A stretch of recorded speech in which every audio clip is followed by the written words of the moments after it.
அப்போது எழுதுவதே வலியோட ரிலேட் ஆகி எழுதுவதே எனக்கு பிடிக்காது, எழுதினாலே வலிக்கும், எனக்கு பிடிக்காத விஷயம் எழுதுறது அப்படின்னு சொல்லிட்டு மனம் வந்து எழுதுவதை வெறுக்க ஆரம்பிச்சிடும் இந்த குழந்தைங்களுக்கு. ஏன்னா ஃபுல்லாக ட்ரெயின் பண்ணாமல் நம்ம அது மேலே ஓவர்லோட் பண்ணும்போது. சரி, இதுக்கு என்னதான் வழி? ஸோ இதுக்கு தனியாக இந்த ஹேண்ட் ரைட்டிங் ட்ரைனிங் அப்படின்னு சொல்லிட்டு ஹேண்ட் ரைட்டிங் டெவலப்மெண்ட் கோர்ஸ் அப்படின்னு சொல்லிட்டு ஒரு கோர்ஸ் இருக்குது. என்விஷன் மைண்ட் ஸ்டுடியோவில் we are doing that for children of age from 6 to 16, 6 வயசுலேருந்து 16 வயசு வரைக்கும் யார் வேணால் இந்த கோர்ஸை எடுத்துக்கலாம். ஸோ இந்த கோர்ஸ்லேருந்து என்ன பலன் கிடைக்குது? ஏன் 16 வயசுலேயோ இல்லை 15 வயசுல இந்த கோர்ஸை யூஸ் பண்ணணும், எடுக்கணும் அப்படின்னு சொன்னால் அதுக்கான காரணம் இப்போது மனசில் படிக்கிறத தான் கொண்டு போய் பசங்க எக்ஸாமில் எழுதுறாங்க. அதே மாதிரி கிளாஸ் ஒர்க்கில் பார்த்து எழுதும்போதும் நமக்கு தேவைப்படுது.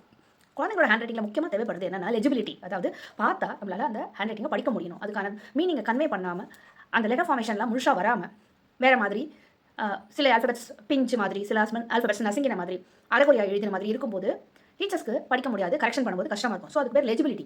ஸோ லெஜிபிலிட்டியை இன்க்ரீஸ் பண்ணும்போது என்ன ஆகும் அப்படின்னு சொன்னால் சொல்ல வரதை தெளிவாக சொல்லுவாங்க, கரெக்ஷன் பண்ணுறவங்களுக்கு ஈஸியாக இருக்கும். ஸோ அது அதிக மார்க்கை வாங்கி கொடுக்கக்கூடிய சூழ்நிலையை உருவாக்கும். ரெண்டாவது ஸ்பீட். இப்போ நம்ம நினைக்கிறது எல்லாத்தையும் கைகள் எழுதணும் அப்படின்னு சொன்னால் அந்த கைகள் ஃபுல்லாக ட்ரெயின் ஆகாமல் இருக்கும்போது கைகள் வலிக்க ஆரம்பித்த உடனே மனசு என்ன சொல்லணும்னா இதுக்கு மேலே நான் ரீகால் பண்ண ஆரம்பித்தேன் அப்படின்னு சொன்னால் இந்த கைகளுக்கு மேலும் மேலும் நிறையா பேர்டன் வரும், நான் எழுதியே ஆகணுன்ற சூழ்நிலை வரும். அதனால் நான் ரீகால் பண்ணுறதை குறைச்சிக்கிறேன் அப்படின்னு சொல்லிட்டு பிரெயின் ஸ்லோவாக ஷட் டவுன் ஆக ஆரம்பிக்கும்.